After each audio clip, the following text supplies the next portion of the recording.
আন্ধাৰত তুমি হলাৰ জ্যোতি বলুকাৰ তুমি জীপাল সুতি আন্ধাৰত তুমি হলাৰ জ্যোতি বলুকাৰ তুমি জীপাল সুতি যাওঁতে যোগীয়া সোণালী বাটৰ পথৰ ৰাস্তা তুমি জ্ঞান কুসুমৰ বাহিৰে সজোৱা যুগৰ দ্ৰষ্টা তুমি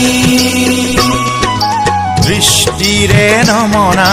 সৃষ্টিৰ পাছাৰে সমাজ খলোৱা কত উদাসী আংগিকেৰে নৱ উন্মেষত সাধনা প্ৰসূত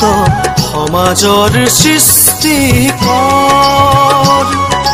তুমি গুৰু অভিলাষী সৰ্বগুণাকৰ তুমি এই পৰম গুৰু শ্ৰীমন্ত শংকৰ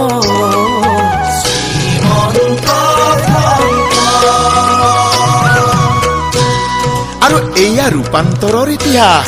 কৰিছিল কিছু দুৰ্বাসনাৰ মায়া ঢাকিব খুজিলে তোমাৰ অৰুন্ধতী কায়া সূৰ্যক জানো ঢাকিব পাৰি আন্ধাৰ ফালি কুঁৱলী ঠেলি আকাশৰ বুকুত মাৰিব হাঁহি চানি ধৰা কলা মেঘ ফালি কত যে মনীষীৰ ত্যাগেৰে উজ্জ্বলি জন্ম হল এটি অনুষ্ঠান শ্ৰীমন্ত শংকৰদেৱ শংকৰ তোমাৰ বিস্তৃতিকে উদাৰ স্থিতি কৰি অংকুৰিত হল